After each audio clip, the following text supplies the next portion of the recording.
Hey, welcome back, everybody, to another roundtable of the None of Our Businesses YouTube show and podcast. With me, as always, I've got Charlie Zigmund and AJ Wheeler. Hey, guys. How's it Hey, going, everybody. man? Glad we can be here. And of course, Ethan, our producer, is diligently making sure we don't say anything too stupid and recording as always. So let's kick it off. What do we have to talk about this week? All right. The first article I thought I'd bring up this week was actually in the Harvard Business Review. It was a article by Matt Allen. And so he's a professor at Harvard. And about 7 years ago, he started doing a kind of a capstone project for his business students and entrepreneurship students. So the idea was for them to come up with basically a pitch to move their family business forward into like the next thing. And he kind of wanted a holistic view of the family businesses that were in his class. And so what he was expecting to do was very academic, kind of that the traditional business plan with a new idea to take this older family business and move it online or to a direct kind of to consumer basis or something like that.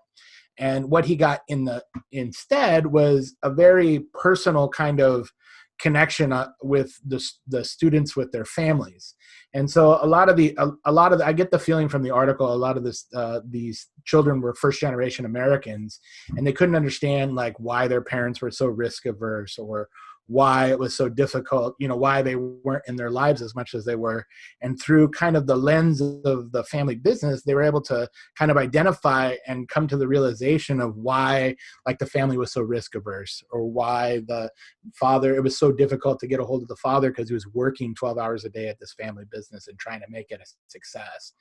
And so the key points that came out of it that he kind of mentions here, I think we can kind of reflect on, but I think they kind of hold true, not just for a family business, but for business overall. And they're kind of large ideas. So the thing that he kind of thinks of it as a family business homework assignment is what he calls it. So the first thing he says is consider potential, not yet experienced events or situations that are likely to disrupt or defer significantly from your understanding of how things are working currently in the business. And then by discussing together what's those potential situations or events that will likely cause difficulty for the family and the business, and then create an interaction for the family to expect those expected ones, kind of like a disaster plan for the business. And then the other thing he talks about are like life events. And I don't think it's any different from when, people get into retirement age in a firm or in a closely held business, looking to the next person and making everybody around it feel like that's the correct choice to be partner tracked or to take over the business. And so they talk about like a death in the family. And so I was thinking from you guys, are you guys, kind of agree with his sentiments there? Or is there anything that maybe he left out about, kind of, or is there something different from family business, like a family business where it's basically siblings working together versus a traditional business structure that we're probably used to? Yeah, I think that's really interesting because I think that it always does boil back down to kind of who the key stakeholders are. And a lot of times when you've worked in a company that isn't even family for a long time, you find that the key personalities often are drive the culture and how that business really operates. And so it's interesting to have this kind of honed in on the family element when the same issue kind of applies at a bunch of businesses that just have long tenured people who have been there for a long time and have really shaped the environment. And so I do think that, yeah, it's a really interesting topic, and I could definitely see how those kind of familial issues could really drive how a business gets operated. And so, yeah, I think it's interesting. Yeah, I mean, I thought the psychology behind what the author was talking about was really important, and I think transcends just the family business dynamic, and I think that he was able to explore a particular kind of psychology of how people interact with each other in the family business context, but I could definitely relate to it outside of the family business context. I've known people who've operated family businesses, but I've never personally operated a family business. I guess you could say I operate my own business and my wife's sometimes involved, so maybe that's like a family business. But I didn't grow up in a family business like many people might have. And so the psychology that I'm talking about, the author was referring and explaining that um, that the students who were part of the family business, having to do as part of their coursework some research into their family business and ask some deep questions, caused them to come to a different kind of understanding of events and the business and their parents or their family members that they didn't have before, because they were approaching things from a different angle than just their same old way of doing things, right? And in that discussion, the author talked a lot about how people working together, or people who are together in any kind of unit, develop these kind of shared understandings of things. And even pointed out that it's not that everyone agrees with each other's understanding, but they know where the other person's coming from. They've had events that they've shared with each other, and so they know what the context and background is, and why some other people in an organization think the way they do. And I think that kind of dynamic we definitely see in other organizations. Charlie mentioned it, that you have other organizations that have people with long tenure, and it kind of starts to develop this same kind of thing that you sometimes see in family businesses, where the people who've had long tenure in a business um, almost become entitled in the business, right? Except for the most disciplined and hard-nosed businesses, which is actually pretty rare in my experience in the small business community. It's not that common to just boot somebody out because they're not a top performer. If they've been with the company for a long time, it's far more common for the small business operators to still try to find a place for them, try to work with that person, try to work around them a lot of times. And so a lot of these things that you think might be unique to a family business, I think Charlie probably has experienced this too. It's actually not that unique. That you see this in non-family businesses, where people who aren't really family members but are just tolerated and have been there forever. And so you end up kind of figuring out how you're going to work around them. And so I think that the lessons of how you get the efficiency and the meaning of getting to a common or an understood background with other people are applicable not only in the family business environment but in other environments. And I'm just going to keep rambling because I have so much to say about this. I'm going to bridge this over to talking about finance professionals, because a common kind of one of the things that that has become a buzzword or a thing in the finance community and corporate finance is this idea of the business partner, the finance business partner. And there's even a business partnering institute out there for finance professionals who work in companies who have the roles of being so-called business partners. And I'm definitely not an expert in what they're all talking about and how, but what I've gleaned from listening to some of them and reading some of their materials is that what they're getting at in the context of business partnering is this idea that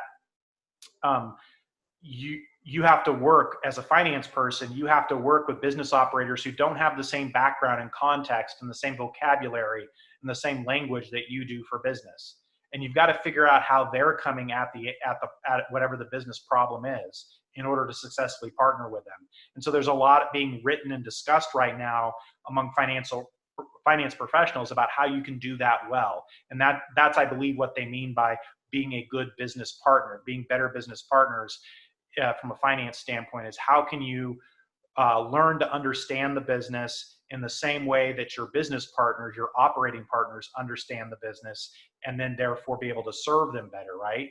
And so I think this, it's kind of, it may have seemed far-fetched from the title, but I actually made that clicked with me with reading this article that you brought up, AJ, was that when he was talking about ways of understanding and having this common understanding, and maybe you don't even agree with each other, but you know where the other person's coming from and where they got their understanding from. I think that is very relatable to a finance professional working in a company, trying to understand how their CEO thinks.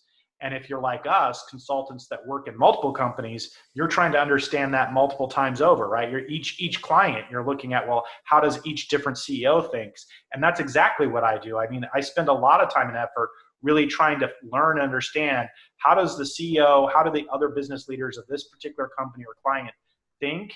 And what is their context? What is their way of understanding, so that I can be a better service provider to them? Well, and how can I cater my message so that they hear it in the way that I want them to hear it, right? How does their terminology kind of change how I might say whatever I would say, so that it comes across the most like what I'm trying to get them to hear? And so, yeah, I think it all kind of boils back down to communication. And it always kind of amazes me how much of accounting really does just boil back down to like, how effective of a communicator are you? And, yeah, how well can you share that idea? The other thing I thought was really interesting to kind of talk about is I'm not sure if this is the right term, but the idea of like groupthink, the idea that like a group of people will come to a conclusion and learn to think about things in a certain way, and then until somebody else comes in from the outside and looks at something in a new perspective, then kind of challenges that paradigm.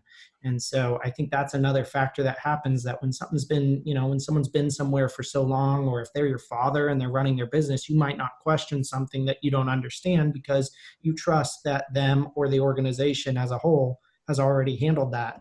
But in reality, often it is the case that they haven't. And so, yeah, I think it's interesting. Yeah. Yeah, I was just gonna say, I was listening to what Ty was thinking, and what I got from the article was more about how when they actually talk, like the thing that got me, I think, and I was kind of on the psychological thinking about it, was once the kids talked to the parents that ran the business, they tended to understand where their parents were coming from better. And like, although like Ty said, you may not agree with the choice, at least they knew what the thinking was behind that choice.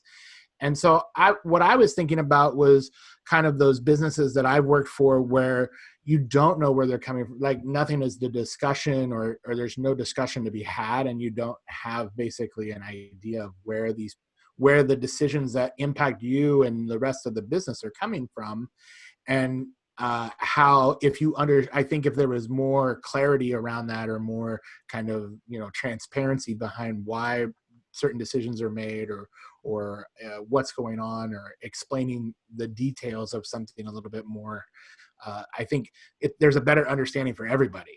And so I have definitely been a part of businesses where you're not privy to why decisions are made, and those are usually where the larger like businesses I would work for, where it just basically came down the line that this is how things run, as opposed to when you have a complete picture of what's going on, or understand at least why a decision was made. And so I thought it was interesting from that standpoint, where it was very like how deep and powerful and eye-opening, I guess, those discussions were with their parents, and how that seeing it clearly from their point of view. Well, I thought I caught on to that too, and I thought what was ironic about that, or also then thinking about how that relates to non-family businesses, is that, yeah, these are family businesses. And so if we're saying that among family members, they don't actually understand where their own family members are coming from until they had these discussions. And then once they had these discussions, it was like eye-opening that they suddenly understood decisions.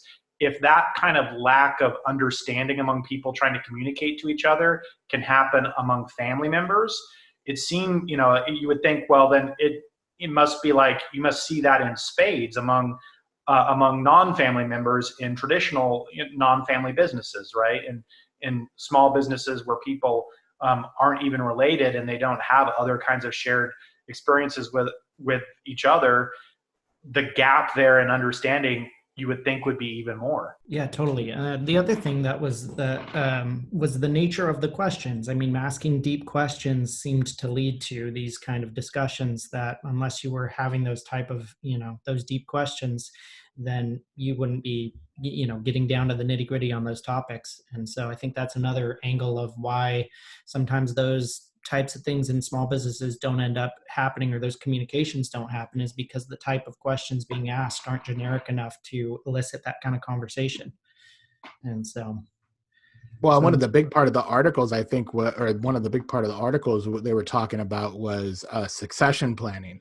And I think succession planning for any business is tough. I mean, I've been worked in an accounting firm or been around accounting firms that have, either got to the end of their life cycle. They're basically based around one person. And then the way to retire, the succession planning is to sell the book of business as opposed to have somebody take over that kind of work.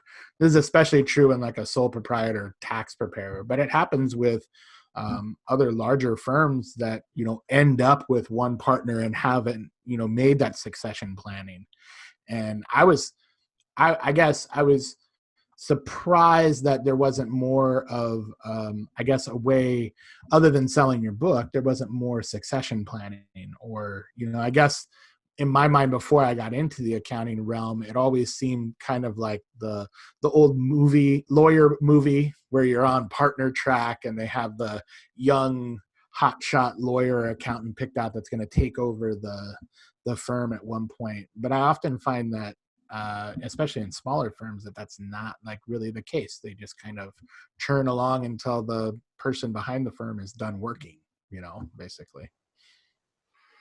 Well, I think that's a different, that I relate that to a different angle I was thinking about on this when I was trying to kind of think about, again, me not having grown up in a family business, trying to understand, well, what is unique about the dynamic of a family business to this particular question or this issue. And I think what it might be is that, and which may relate partly to what you're talking about, AJ, um, is that is that in the family business context, the author was basically presenting this idea that in order for people to have a shared understanding, they had to have these like deep conversations or these events that would allow them to develop that shared understanding. And I think that the caveat to that might be that there is a different path to having almost a shared understanding, and that is two business owners who operate separate businesses but maybe are similar kinds of businesses and have similar experiences might come together, and there's maybe a chance that they have a similar or shared understanding of some things because they both have operated a similar business, right? Or two professionals, like two doctors or two lawyers or two accountants who've operated businesses or worked in their professions at the same level might come together and very efficiently have a shared understanding without doing a lot of deep questioning of each other because of the similar experiences that they've had.